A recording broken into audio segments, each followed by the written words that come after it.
Welcome back to my world, YouTube. And this is going to be the third video for today.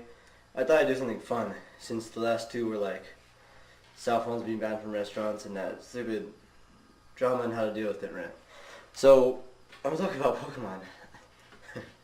Pokemon. Pokemon.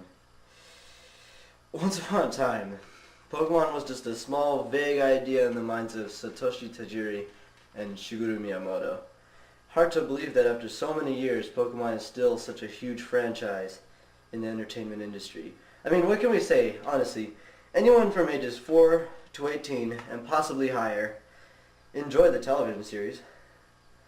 The simplistic storyline of a boy growing up in a world where these creatures called Pokemon coexist with humans.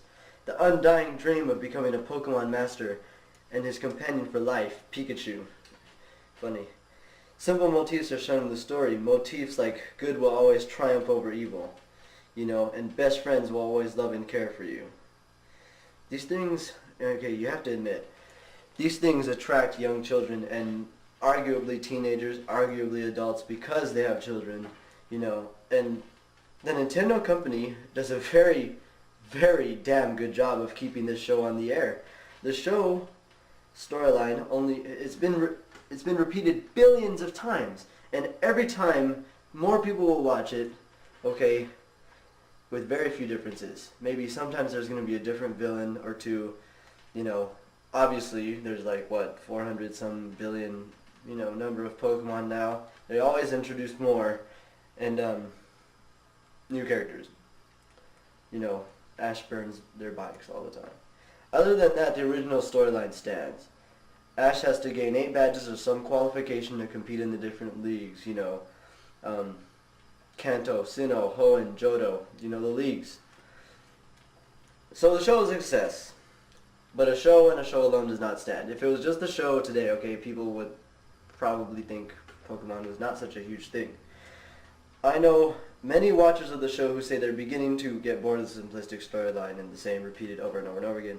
Hardcore anime fans suggest the show is too softcore, meaning that the anime has a lack of adult-type themes, meaning violence and basic level had a lack.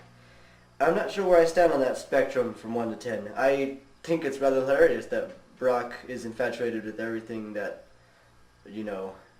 has female body parts and moves. I see the obvious hatred between Ash and other characters, like his new rival Paul, and it's pretty brilliant hatred. But all this is fine and good. I can see how anime fans will be a little bit disappointed in the series.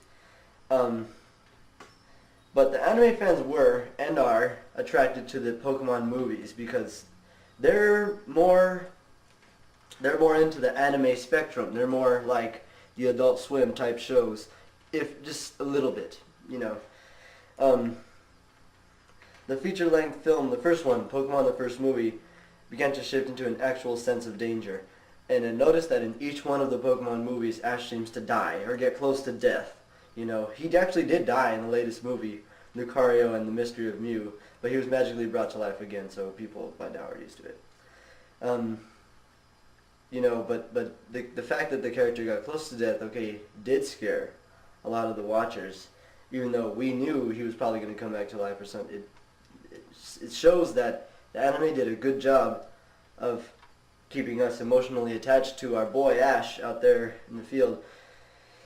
These movies have been great for the industry, as they rake in views and money from those buying films at places like Suncoast and Borders.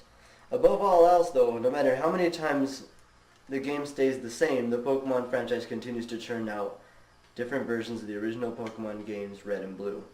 It started with simple versions, Red and Blue, and it continued to Yellow, then Gold and Silver, then Crystal, then so many to follow, Sapphire and Ruby, Leaf Green and Fire Red, and Diamond and Pearl, which are now compatible with the Wii Nintendo console, which I do have. Despite the story being the same, and despite the simplicity of the game system, people continue to buy the DS system in order to play Diamond and Pearl. I have the game, and I'll tell you, it's basically the same game system as Red, other than maybe a couple adjustments. 3D environments and the ability to connect with the Wii, that's the biggest part, via DS Wi-Fi. But, you see, that's what makes the game continue to be a success. The anime is a product of Nintendo, As a result, Nintendo's video game consoles work in conjunction to create a commodity that will live as long as the gaming industry does. The show will last as long as the game does, and the game will last as long as the show does. And even after that, you never know. It still seems incredibly strong, even though in the new series I still think Pikachu should be able to knock out everything with a single solitary Thunderbolt. Apart from the movies, the game and the show itself, the anime lives on through manga portions as well. The manga gives, the hardcore anime community their taste in the Pokemon world, which is probably much, much more suited to their liking, And so even they are satisfied with the product. Nintendo has all bases covered. As long as they continue to keep all bases covered, they can milk Pokemon for all that it's worth. All in all, I give Pokemon a very solid score on a scale of 1 to 10. I'd probably give it an 8 or a 9, seeing as how I'm a particular fan of Pokemon if it wasn't obvious.